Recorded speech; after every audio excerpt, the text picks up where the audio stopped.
responsabilidad y seriedad y compromiso a un niño de 4, 5, 6 años que a un hombre ya con 20, 25, 30 años o más.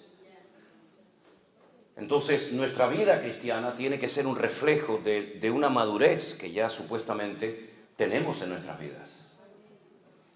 Hay cristianos que llevan toda la vida congregándose y nunca han leído la Biblia entera. Nunca la han leído completa.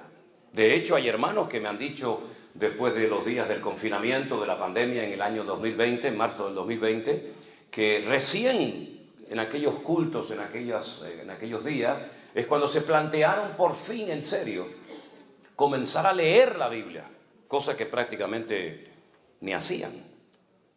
Y algunos llevaban 10, 12, 15, hasta 20 años congregándose en una iglesia y no habían leído la palabra del Dios que dice que aman, honran y sirven. Es una incoherencia increíble. Es una incoherencia tremenda. Decir yo te amo, decir yo te adoro, decir yo te sirvo, está muy lindo, está muy hermoso. A nosotros los cristianos nos gusta cantar, ¿verdad? Nos gusta adorar al Señor. Pero tenemos que preguntarnos, Señor, lo que te estoy cantando, ¿realmente estoy dispuesto a llevarlo al terreno de la realidad, al terreno de la práctica? Porque hubo un hombre, un discípulo de Jesús, que ustedes saben de quién voy a hablar, de Pedro, que le dijo en una ocasión al maestro: Señor, aunque todos estos te abandonen, yo nunca te abandonaré. Yo, si tengo que ir hasta la muerte, estoy dispuesto a ir a la muerte. Tal vez fue sincero en su palabra, tal vez fue muy honesto a la hora de decir eso, pero número uno, estás menospreciando a los demás.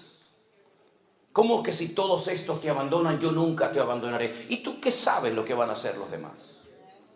¿Por qué miras por encima del hombro a tus compañeros, a tus hermanos? ¿Por qué los miras así, tan despectivamente, como diciendo, de estos no te puedes fiar ni de uno, pero de mí no te preocupes, que yo voy a seguirte si hace falta hasta la muerte? Un error terrible, menospreciar a los demás, creernos superiores a los demás, pensar que los demás no son como nosotros en cuanto a nivel de madurez o en cuanto a nivel de compromiso o de santidad. Primer error grave que cometió Pedro. Segundo gravísimo error, proponerle o prometerle al Señor algo que no va a cumplir. La Biblia dice: es mejor no prometer que prometer y no cumplir. Eso dice la palabra de Dios. Pero él le prometió al Señor que le acompañaría hasta la muerte y no cumplió con su palabra. Mintió. Luego, el cristianismo no solamente se vive con el corazón, con los impulsos del corazón, con las emociones, sino con la cabeza. El apóstol Pablo dijo que Él es nuestro culto racional. No es una locura, no es que yo me emociono. Señor, te seguiré a donde quiera que tú vayas. Pero primero déjame que me despida de mi padre, primero déjame que... Y el Señor dice: quédate en tu casa, no me sirves, ¿verdad? Creo que falta mucha cabeza en la iglesia. Hay mucha emoción, hay mucho impulso, hay muchos deseos hermosos, pero tiene que haber una sana combinación, un equilibrio entre la cabeza y el corazón. Porque de lo contrario, podemos convertirnos en personas emocionales. Y las personas emocionales, dice la Biblia en la carta de Pablo a los Efesios, que son tremendamente fluctuantes. Hoy están, mañana no están. Hoy a por todas, mañana no sé dónde me he metido, etcétera, etcétera, ¿verdad? Así que es cabeza y corazón. Siguiente error que cometió fue cuando el Señor Jesús fue al jardín de Getsemaní, al huerto de Getsemaní, a orar. Y le dijo a sus discípulos, incluido a Pedro: orad por mí, porque hoy, esta noche, mi alma está triste hasta la muerte. Esto es para los que dicen que un cristiano no puede estar triste. Si mi Señor estuvo triste y pidió oración, ¿cómo no voy a estar yo en algún momento de mi vida decaído, triste o desanimado? ¿Verdad? ¿Y qué hizo el Señor? ¿Ocultó su tristeza? ¿Aparentó, fingió que estaba pasándolo mal? No, Él pidió oración, como tenemos que hacer todos y cada uno de nosotros. Hermanos, oren por mí. Yo oro por ustedes, ustedes oren por mí. Mutuamente nos apoyamos juntos en el nombre del Señor. El Señor va al huerto de Getsemaní a orar. Y Él, curiosamente, nos dice, de los 4 evangelios, hay uno que nos dice que Él llevaba escondida en su ropa una espada. No sé para qué tiene que llevar un discípulo de Cristo una espada, o un cristiano una pistola, o una metralleta. ¿Será que esa promesa de que el ángel del Señor acampa alrededor de nosotros y nos defiende no es suficiente? Entonces dice la Escritura que cuando vinieron a prender al maestro, Pedro sacó la espada y dice que le cortó la oreja al siervo del centurión. Cómo tenía que sangrar y gritar aquel muchacho en plena oscuridad, ¿verdad? Cortarte una oreja tiene que ser algo terrible. Pero yo tengo una opinión personal, no es Biblia, pero tengo mi opinión personal. Yo creo que realmente lo que Pedro quiso hacer es cortarle la cabeza. Pero aquel muchacho tuvo reflejos y la movió y solamente le cortó la oreja, pero probablemente lo hubiera matado esa noche. Y el Señor Jesús no lo felicitó como en otras ocasiones, sino que le dijo: guarda tu espada, porque el que a espada mata, a espada muere. Yo no necesito que usted me defienda, así que guarda tu espada. Un grave error de Pedro, aparte de los que ya he mencionado, es defender al Señor con armas carnales. La Biblia dice, aunque andamos en la carne, no militamos según la carne, porque las armas de nuestra milicia no son carnales, pero son poderosas en Dios para destruir fortalezas y para llevar cautivo todo pensamiento a la obediencia de Cristo Jesús. No es con espada, no es con ejércitos, es con mi Santo Espíritu, dice el Señor. Y la Biblia habla de una espada, pero la espada del Espíritu, que es la palabra de Dios.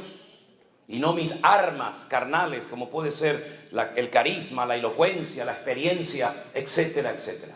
Otro error terrible que cometió Pedro.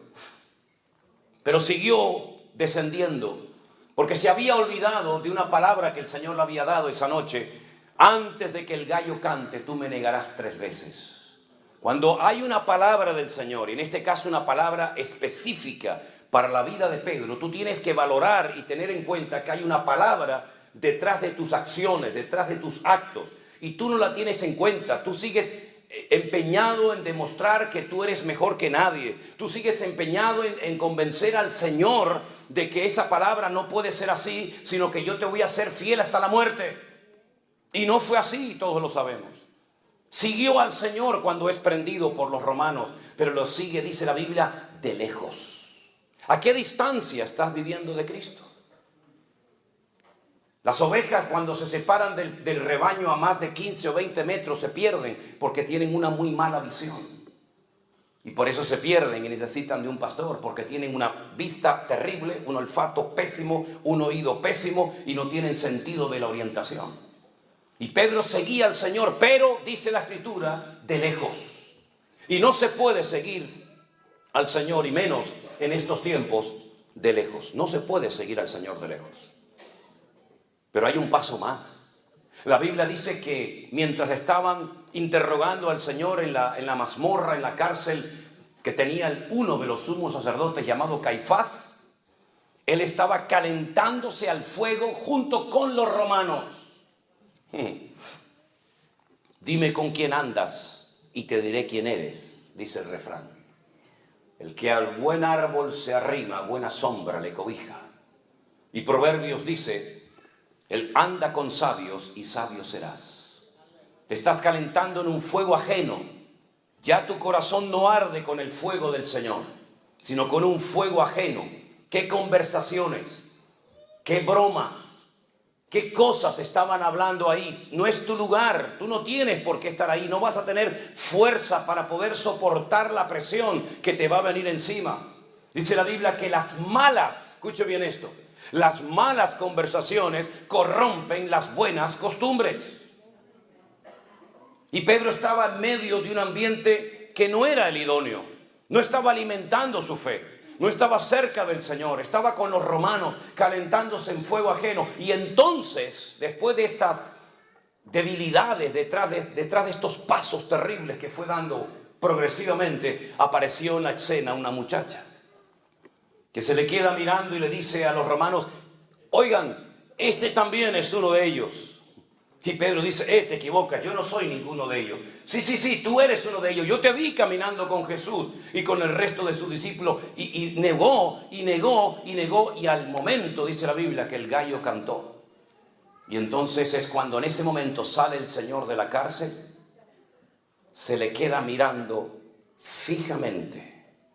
Se cruzan las miradas de Pedro y del Maestro. Y sin palabras, dice la Biblia, que fue quebrantado. Y salió de allí llorando amargamente. Acababa de cometer el peor pecado que puede cometer un creyente, que es renegar de su fe en Cristo. No tener el valor para confesarlo públicamente. Es decir, esto se llama apostatar. Apostatar de la fe. Negar a un Señor, negar una fe, negar un modelo, un estilo de vida, porque no quieres que te reconozcan como uno de sus discípulos. Y entonces dice que se fue y lloró amargamente. No fue a la cruz con el Señor, no estuvo al pie de la cruz, como por ejemplo estuvo Juan y su madre y María Magdalena y otras mujeres, sino que se marchó a llorar. Pero las lágrimas no sirven para nada si no hay un verdadero y genuino cambio en tu corazón. Hay gente que llora porque ha destrozado su vida. Hay gente que llora porque ha perdido su matrimonio. Hay gente que llora porque ha perdido un hijo. Hay gente que llora porque saben que están haciendo algo incorrecto ante los ojos de Dios, pero no hay cambios. Y no es suficiente con llorar, no es suficiente con reconocer, hace falta un arrepentimiento genuino y hace falta una conversión genuina y un compromiso genuino con el Señor. Y Pedro lo único que hacía era llorar y llorar y llorar, pero las lágrimas solamente no cambian a nadie. La historia dice que se llevaron al Maestro y efectivamente lo crucificaron, lo colgaron en un madero. Y allí estuvo desde las 7 de la mañana, cuando se hacía el primer sacrificio de la mañana en el templo de Jerusalén, que se llamaba Shacharit, y estuvo hasta las 3 de la tarde, colgado en aquel madero, hasta la hora del sacrificio de la tarde, que se llamaba Minjá. Y a las 3 de la tarde el Señor Jesús encomienda su espíritu al Padre y termina muriendo en aquella cruz. ¿Apareció Pedro por allí? ¿Fue por la cruz a pedir perdón al Señor, al Maestro? No apareció. ¿Dónde estaba? Ni tú ni yo lo sabemos. Ni nadie te lo puede decir. Pasaron 72 horas y los discípulos pensaron que ya se les había venido el mundo encima. Ya el Maestro está muerto. Ahora volver atrás, volver a nuestras casas, a nuestros trabajos, a nuestras amistades y familiares, y reconocer públicamente que nos equivocamos de Mesías, que seguimos al hombre equivocado, que lo dejamos todo por él, pero resulta que ahora lo han matado y no se ha restaurado el reino, la monarquía, como ellos creían que se iba a hacer. Para ellos era muy duro.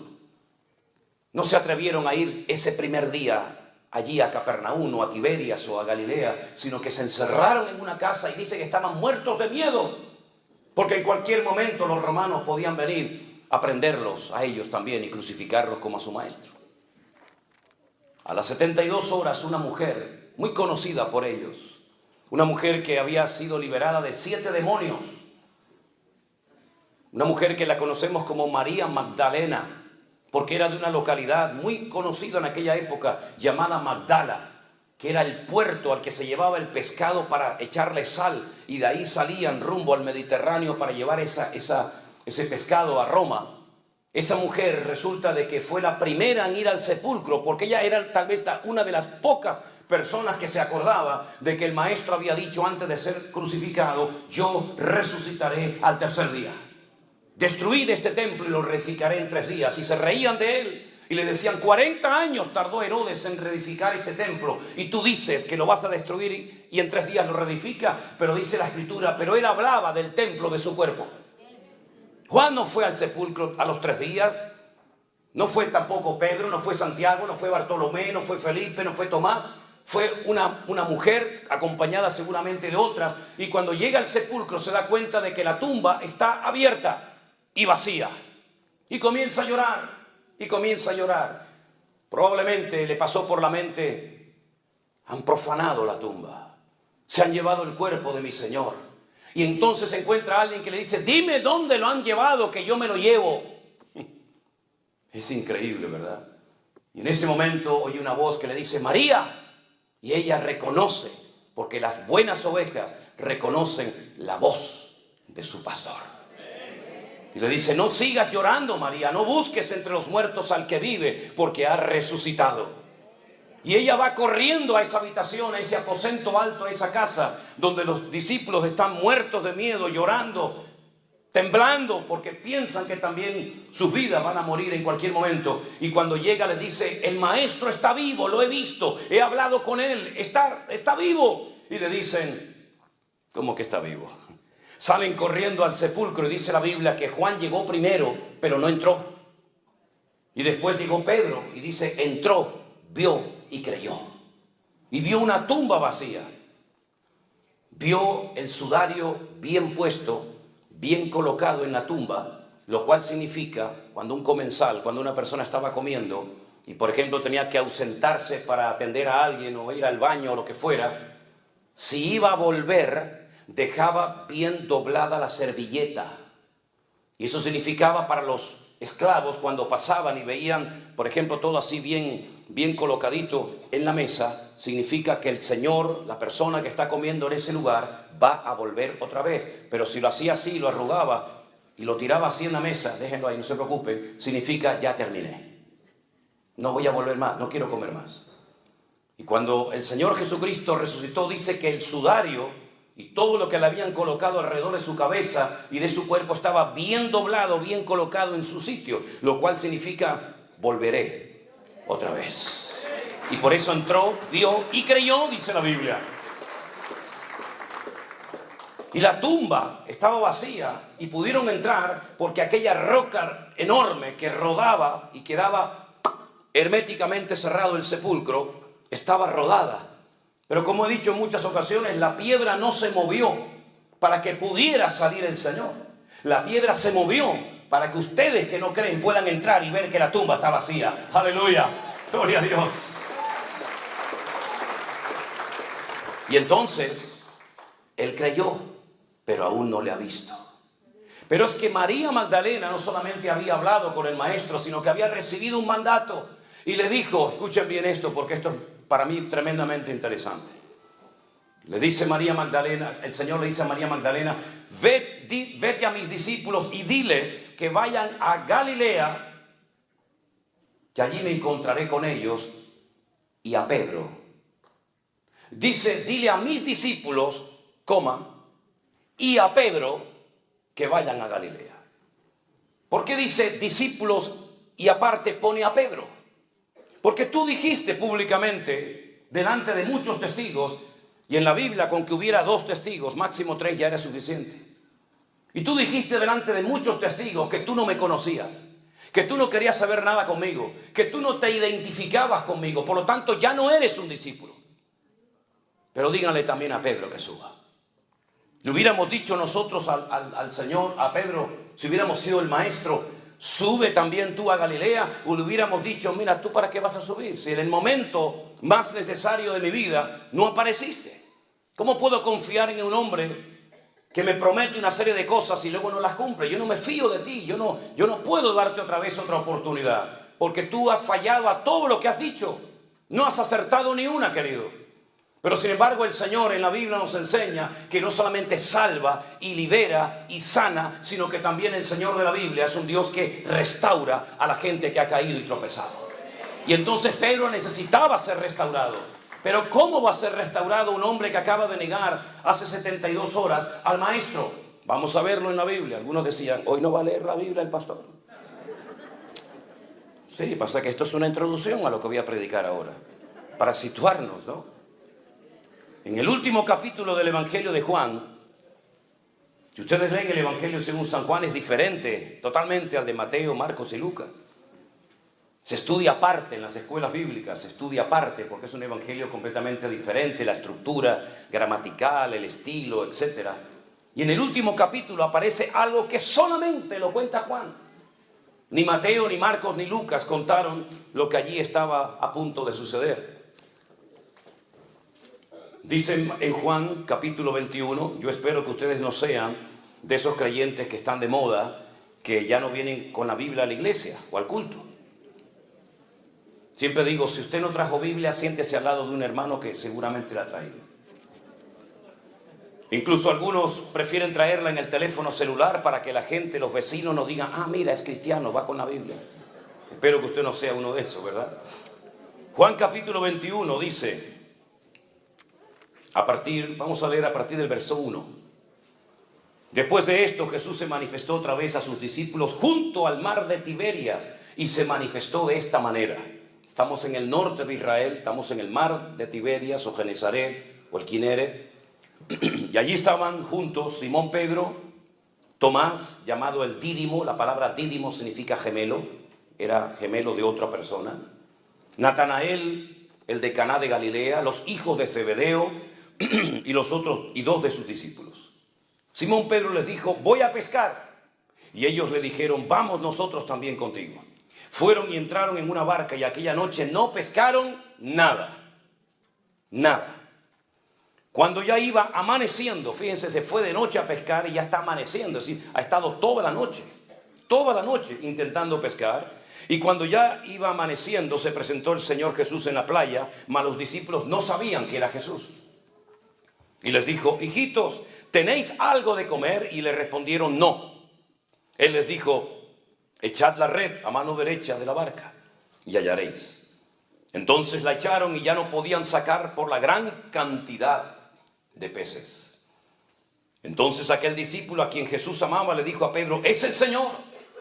Simón Pedro, cuando oyó que era el Señor, se ceñó la ropa porque se había despojado de ella, se echó al mar. Y los otros discípulos vinieron con la barca arrastrando la red de peces, pues no distaban de tierra como 200 codos. Al descender de la barca a tierra, vieron puestas unas brasas y un pez encima de ellas y pan. Jesús les dijo, traed de los peces que acabáis de pescar. Subió Simón Pedro y sacó la red a tierra llena de grandes peces, 153. Y aún siendo tantos, la red no se rompió. Jesús les dijo, venid y comed. Y ninguno de los discípulos se atrevía a preguntarle, ¿tú quién eres? Sabiendo que era el Señor. Vino pues Jesús y tomó el pan y les dio y asimismo del pescado. Esta era la tercera vez que Jesús se manifestaba a sus discípulos después de haber resucitado de los muertos. Podríamos hablar mucho acerca de esto, pero quiero destacar lo siguiente. Días atrás el Señor le había pedido a Pedro, a Jacobo y a Juan que fueran con él al huerto de Getsemaní a orar junto con él, ¿se acuerdan? ¿Y qué pasó? Se quedaron dormidos. Los despertaba y se volvían a quedar dormidos. Los despertaba y se volvían a quedar dormidos. Y ya la tercera vez le dijo el Señor, seguid durmiendo. ¿No habéis podido velar conmigo una hora? ¿No os he pedido toda una noche de vigilia? ¿Os he pedido una hora de oración juntamente conmigo y no habéis sido capaces? Y ahora resulta que se nos encuentra en el mar de Galilea y dice la Biblia que han estado toda la noche hasta el amanecer intentando pescar y no han pescado nada. Oye, qué curioso, ¿no? 3 días atrás te quedabas dormido cuando te pedí que oraras por mí una hora. Y ahora para tu trabajo has estado toda la noche sin obtener ningún tipo de resultado y no te ha entrado sueño. Qué cosa más rara, ¿no? Bueno, eso pasa hoy en día también a algunos cristianos. Hermano, no tengo tiempo para leer la Biblia, no tengo tiempo para ir a la iglesia, no tengo tiempo para las cosas del Señor, pero luego para tu trabajo siempre te las arreglas para tener tiempo. Eso pasa en Europa, en Estados Unidos diferente, porque ustedes están en un nivel espiritual superior al nuestro. Nosotros de la vieja Europa estamos todavía en pañales, ustedes ya han superado esto, ¿verdad? Bueno, está bien. Cuando hubieron comido, ya están satisfechos, ya han comido, ¿no? Ya están contentos. Ok, ahora viene. Fíjense cómo el Señor restauró a Pedro. Jesús le dijo a Simón Pedro, Simón, hijo de Jonás. No el Jonás del Antiguo Testamento, evidentemente, otro Jonás, ¿no? ¿Por qué le menciona al Padre? ¿Qué tiene que ver el nombre del Padre con lo que el Señor está a punto de hacer en Pedro? Simón, hijo de Jonás, ¿me amas? ¿Me amas más que estos? Y él le respondió, sí, Señor, tú sabes que te amo. Y él le dijo, apacienta mis corderos. Jonás fue un profeta que sabía la voluntad de Dios, pero fue un profeta rebelde. No quiso poner en práctica el llamado de Dios para su vida. Y por eso te estoy mencionando el nombre de tu padre. Porque has actuado hace unos días atrás exactamente igual, bajo la misma rebeldía y desobediencia de aquel profeta del Antiguo Testamento llamado Jonás, que estaba en Israel. El Señor lo manda a Nínive y él coge un barco en Jaffa o en Jope y se va en dirección opuesta rumbo a España, donde está Tarsis, en el sur de España. Y tú has sido exactamente igual. Tú prometiste un montón de cosas. Tú dijiste que ibas a estar allí. Tú dijiste que aunque todos me abandonaran, contigo se podía contar. Tú has sido otro Jonás, que sabías lo que tenías que hacer, pero no lo cumpliste. Por eso le recuerda el Señor el nombre de su papá, de Jonás, el profeta rebelde. Y le pregunta al Señor, ¿tú me amas? Y Pedro, como siempre, con esto, con el corazón, no con la cabeza. Sí. Cristo, yo te amo. Bueno, pues si me amas, demuéstralo. Apacienta mis ovejas, involúcrate en mi reino, involúcrate en mi obra, atiende a la gente, haz algo, mi hijo. No estés ahí, bendíceme, ayúdame, prospérame. Tal vez por eso el Señor nos llamará ovejas, porque todo lo que pedimos termina en me. Bendíceme, cúrame, sáname, guíame, muéstrame, ¿verdad? Apacienta mis ovejas, involúcrate, haz algo, métete en el barro y mánchate también junto con los demás. Como parece ser que la respuesta fue muy precipitada y nada pensante, el Señor volvió la segunda vez a preguntarle, Simón, hijo de Jonás, ¿me amas? Pedro le respondió, sí, Señor, tú sabes que te amo. Entonces le dice, pastorea mis ovejas. Lo vuelve otra vez a poner en primera línea. Estoy dándote una segunda oportunidad. Estoy volviendo a confiar en ti. Tú me has negado, pero yo te vuelvo a restaurar. Yo te vuelvo a poner en primera línea, apacentando las ovejas, apacentando mis corderos, atendiendo a la gente. Te estoy restaurando, te estoy dando otro voto de confianza. Aprovechalo. Y la tercera vez le dice el Señor, Simón, hijo de Jonás, ¿me amas? Parece que ahora entendió. A la tercera va la vencida, dicen por ahí, ¿no? Pedro se entristeció de que le dijese la tercera vez. 3 veces me negaste. 3 veces tendrás que confesar públicamente delante de estos testigos que tú me amas. Señor, tú lo sabes todo. Tú sabes que yo te amo. Jesús le dijo, pues, apacienta mis ovejas. El Nuevo Testamento se escribió en griego. Y en el griego, como bien saben ustedes, hay varias palabras para hacer referencia al amor. No es como en nuestros idiomas que hay una y ya está. Y por el contexto tienes que interpretar a qué tipo de amor estamos haciendo referencia. En el griego no. En el griego, igual que en el hebreo, hay palabras concretas y específicas para que la gente no malinterprete el mensaje. Está la palabra eros, está la palabra fileo y está la palabra ágape. Las 3 hablan de amor, pero de distintos amores. El amor ágape, para más información, lo pueden encontrar descrito perfectamente por la pluma de Pablo en 1 Corintios capítulo 13. El amor nunca deja de ser, todo lo cree, todo lo soporta, todo lo espera, ¿verdad? No se irrita, no guarda rencor, no busca lo suyo. Ese es el amor ágape. Y el Señor le está diciendo en el texto griego, le dice, Pedro, ¿tú me agapeas? Y Pedro le responde, Señor, yo te fileo.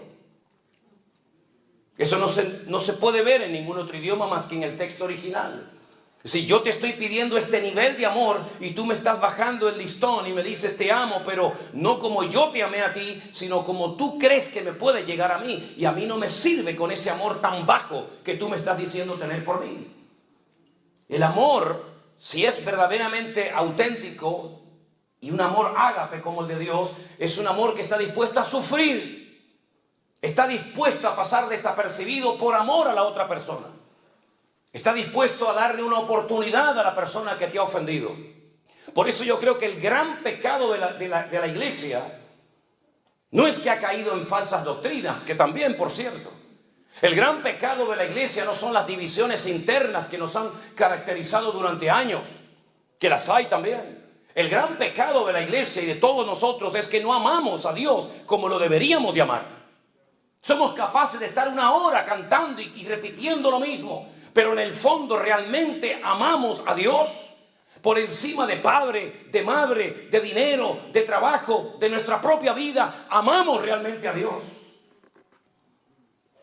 Cuando le preguntaron al Señor cuál es el mayor y principal mandamiento, podía haber citado cualquiera. Hay 613 mandamientos en la ley de Moisés. Y él dijo, el principal mandamiento de todos es este. Escucha, Israel, el Señor nuestro Dios uno es. Y amarás al Señor tu Dios con toda tu alma, con todas tus fuerzas y con todo tu corazón. Y estas son las primeras palabras que aprende un niño de labios de su propio padre. Y las repiten por la mañana, y las repiten por la tarde, y las repiten por la noche, todos los días de su vida. Shema Israel Adonai Eloheinu Adonai Echad. Ve'ahavta Adonai Elohecha bechol levavecha uchol nafecha uchol meodecha. Todos los días repiten esto. Amar a Dios, amar a Dios, amar a Dios, amar a Dios. Amar a Dios con todas las fuerzas. ¿Qué significa? Que tengo que apretar así todos mis músculos para decir te amo, te amo. No, es con todos mis recursos. Eso significa con todas mis fuerzas. Amar a Dios con todas las fuerzas significa que Él es lo primero en mi vida. Primero que mi padre, que mi madre, que mi hijo. Ahora pueden entender cuando aquel le dijo, bueno, yo te seguiré, pero deja que primero entierre a mi padre. Los hijos no podían salir de la casa paterna hasta que el viejo muriera, porque si no quedaban automáticamente desheredados. Era una falta de respeto que un hijo saliera de la cobertura del padre hasta que el padre no le diera permiso, hasta que el padre muriera. ¿Cuánto podía durar el hombre? 10 años, 20 años, 40, no sé cuánto. Pero el Señor le dijo, no me sirves. Porque si pones primero a tu padre, o a tu madre, o a tu trabajo, o a lo que sea, no eres digno de ser mi discípulo.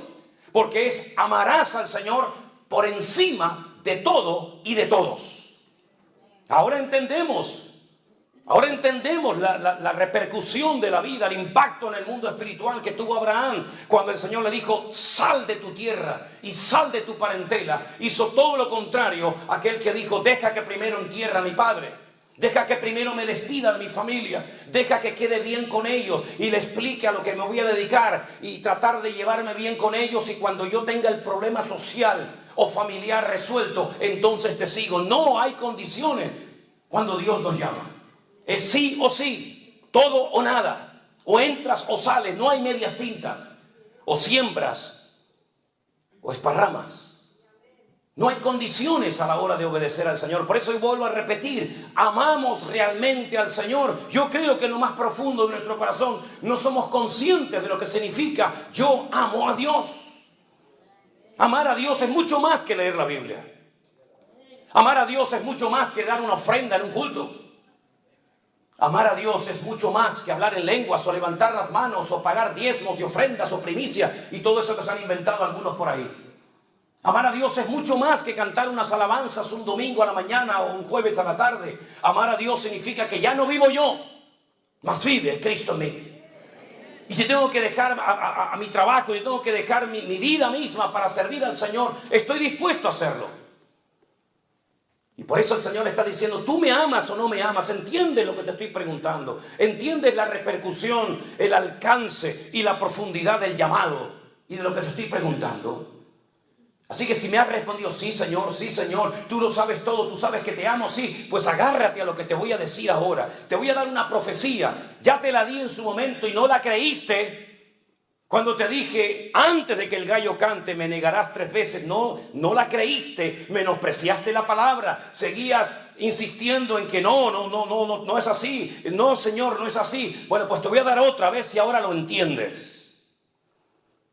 Cuando tú eras joven, Pedro, te ceñías, ibas a donde querías. Le está diciendo el Señor, en otras palabras, has hecho toda tu vida lo que te ha dado la gana. Ahora voy aquí, ahora voy allá. Es decir, tienes una agenda tú. Y en esa agenda hay gente que quiere meter a Dios. Pero Dios no tiene que ser puesto en ninguna agenda personal o privada. Es más, con Dios no se usa agenda, porque Él es mi agenda propia. Así que cuando eras joven, te recuerdo que te ceñías, ibas a donde querías. Es decir, eras un caballo desbocado, hacías lo que te daba la gana, hablabas con quien te daba la gana, ¿verdad?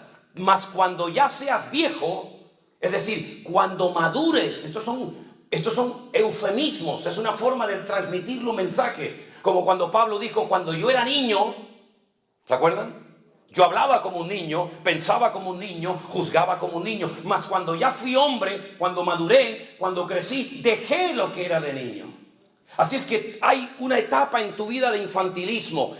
Hay una etapa en tu vida de rebelión. Hay una etapa en tu vida que te identificas con Jonás, el profeta rebelde y desobediente. Todo eso tienes que dejarlo atrás, porque cuando crezcas, ¿qué significa? Cuando seas viejo, cuando madures, Pedro, extenderás tus manos y te ceñirá otro y te llevará a donde tú no quieras. Fíjate tú lo que le está diciendo. Aun cuando seas viejo, todavía tu voluntad será tu peor enemigo, Pedro. Te van a llevar a la muerte, te van a llevar a la crucifixión y todavía tendrás una lucha en tu interior tremenda. ¿Cómo puedo vencer esa lucha interior? Ese enemigo que llevo dentro, esa batalla que se parece a aquella batalla que tenía aquella mujer embarazada cuando decía, Dios mío, se están matando, se están peleando, se están dando patadas y puñetazos mis hijos en mi vientre, pero ¿esto qué es? ¿Qué me pasa? Tengo una lucha dentro de mis entrañas. Y se fue a consultar con el Señor y le dijo, es que llevas 2 en tu vientre. Y por eso esos 2, uno representa la carne y otro representa el espíritu, y son antagónicos, son opuestos, van a ser enemigos toda la vida. Y hablo de Jacob y Esaú, ¿se acuerdan? Pues en nuestro interior llevamos una batalla, una guerra. Por eso dice Pablo que nuestra batalla no es contra sangre y carne, sino contra principados, contra potestades, contra gobernadores de las tinieblas, contra huestes espirituales de maldad en las regiones celestes. Hay una guerra. Quiero, pero no quiero. Sí, pero no. Voy, pero en el fondo no. Es esa guerra. ¿Cómo se vence esa guerra? Miren a Jesús lo que hizo. Se metió dentro del huerto de Getsemaní y dijo, Padre, no se haga mi voluntad, sino la tuya.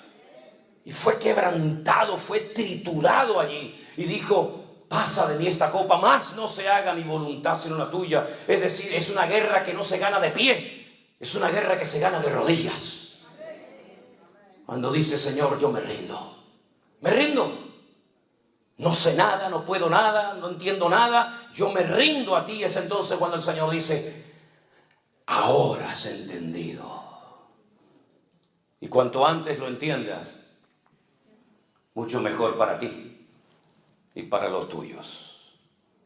Así que vas a llegar a esa edad avanzada y te van a llevar a donde tú no quieras. Y ahora dice, porque allí estaba oyendo como testigo Juan, y dice, esto dijo, dando a entender con qué muerte había de glorificar a Dios. Y dicho esto le dijo, sígueme.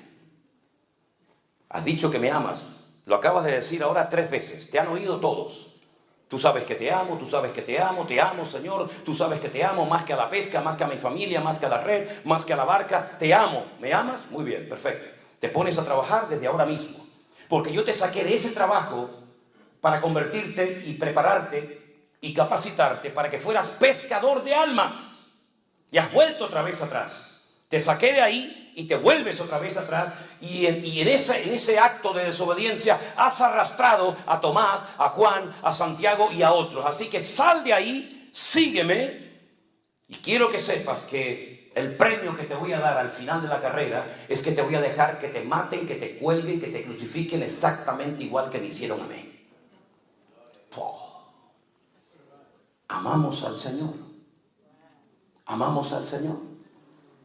¿Quién está soñando con jubilarse? No sé cómo llaman, jubilarse, con retirarse y decir, bueno, yo cuando tenga una cierta edad me compraré un rancho con mis caballos, mis gallinas, mis ovejas, disfrutaré de la vida, viajaré por Europa, iré por aquí, iré por allá, iré a ver al pastor Manolo Sierra a Tenerife, iré con él a Israel, me compraré mi buen auto y terminaré mis días rodeado de mis nietos y de mis bisnietos y etcétera, etcétera. El Señor le dijo, olvídate de eso.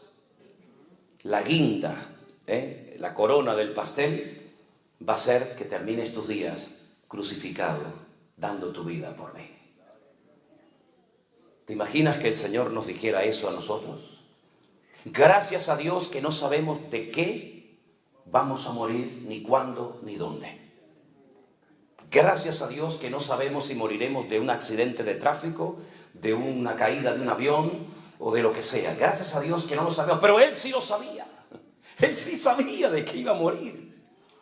Y vivió con esa presión, por decirlo de alguna manera, durante toda su vida, hasta que en Roma lo agarra Nerón y le dice, aquí lo tenemos, ya lo hemos encontrado.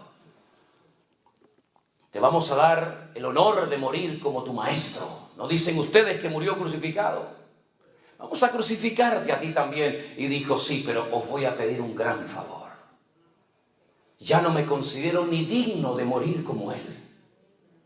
Ya he madurado. Ya he cambiado. Por favor, crucifíqueme, pero con la cabeza para abajo y con los pies para arriba.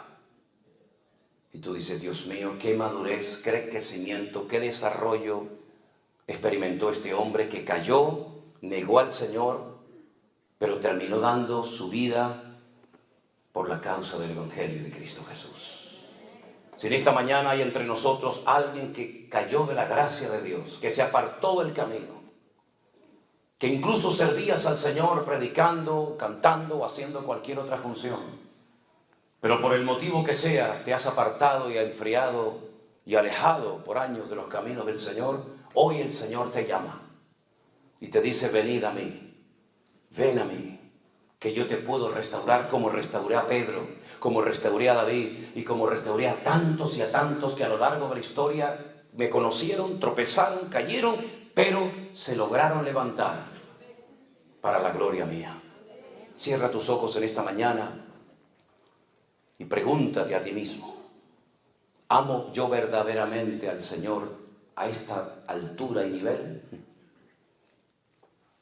¿Lo amo verdaderamente a mi Rey y a mi Señor? El Señor nos dice en esta mañana a todos, Rey de Reyes, sígueme, sígueme. La canción que es mía, la de Rey de Reyes. Así que, amados, ahí donde están ustedes, díganle al Señor, Señor, límpianos, perdónanos, por las veces que decimos cosas que en el fondo cuando nos las explican, nos damos cuenta de que tal vez no somos tan espirituales como nos creemos, tan maduros como hemos dicho en muchas ocasiones. Que Dios restaure nuestra comunión y nuestra relación con Él, porque es lo más hermoso que tenemos en esta vida, nuestra relación con Dios. Y hoy vamos a participar del pan y del vino, que es un momento crucial, un momento importantísimo en la vida de un creyente, porque vamos a recordar su sacrificio, su muerte, cómo se derramó su sangre en la cruz. Pero también, gloria a Dios, vamos a recordar su triunfo, su victoria, su resurrección de entre los muertos. ¡Aleluya! Su ascensión a los cielos y su venida también nuevamente a la tierra. Preparen sus corazones para encontrarse con Él en esta mañana y poder participar, como dice la Escritura, dignamente del pan y del vino. Nos ponemos de pie y alabamos a nuestro Dios. Rey de reyes, Señor de señores, admirable, consejero, Dios fuerte, Manuel, Dios con nosotros. El cordero que fue inmolado, eres signo de tomar el poder, las riquezas, la sabiduría, la fortaleza, la honra, la gloria y la alabanza por los siglos de los siglos. Amén.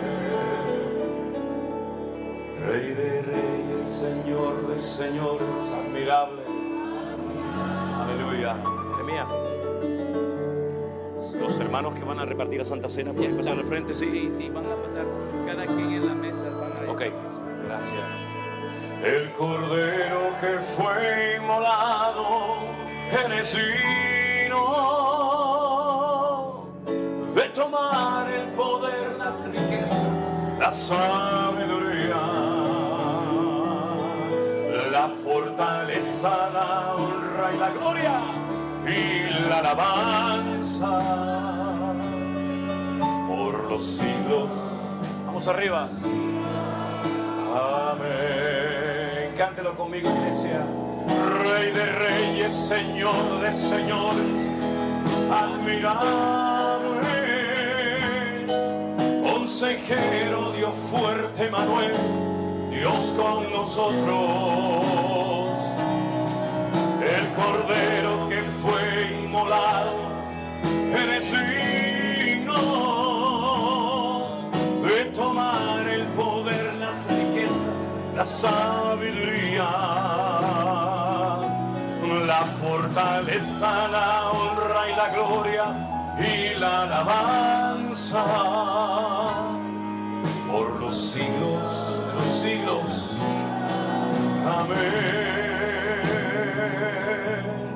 Por los siglos de los siglos. Amén. Por los siglos de los siglos. Amén.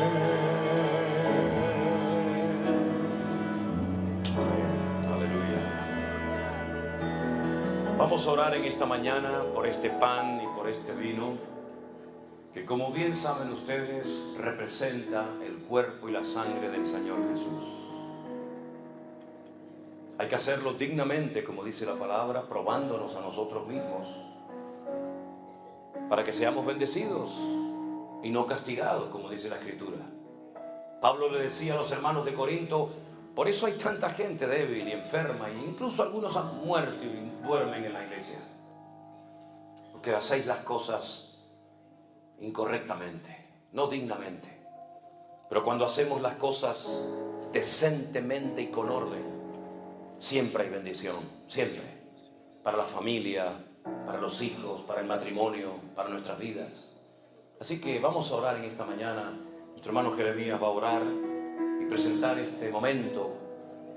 Los que vayan a participar, háganlo bien, hermanos, en orden, en obediencia al Señor.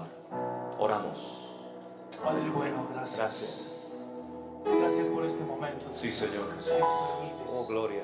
para recordar ese momento, Señor. Gracias, Jesús. Ese momento, Señor, donde tu Hijo estuvo con sus discípulos Sí, Señor. y compartió y dijo que cada vez que lo llevásemos a cabo, que iba a quedar como ese recordatorio, Señor.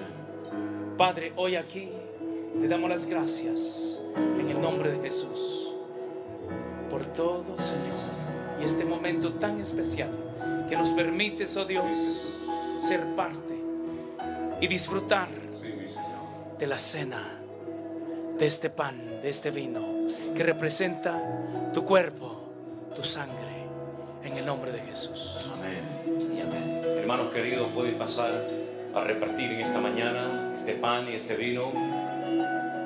Espérese a participar todos juntos. No, nadie se adelante.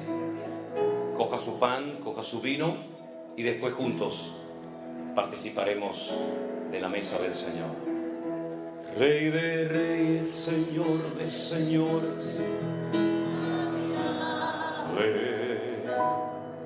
consejero, Dios fuerte, Manuel, Dios con nosotros, el Cordero que fue inmolado, eres digno de tomar el poder, las riquezas, la sabiduría, la fortaleza, la honra y la gloria y la alabanza por los siglos de los siglos. Amén. Canten ustedes, hermanos. Rey de reyes, aleluya, admirable, consejero, amén. Emmanuel, Dios con nosotros, el Cordero que fue inmolado, eres digno de tomar el poder, las riquezas. Aleluya, vamos todos. La fortaleza, la honra y la gloria. So my heart.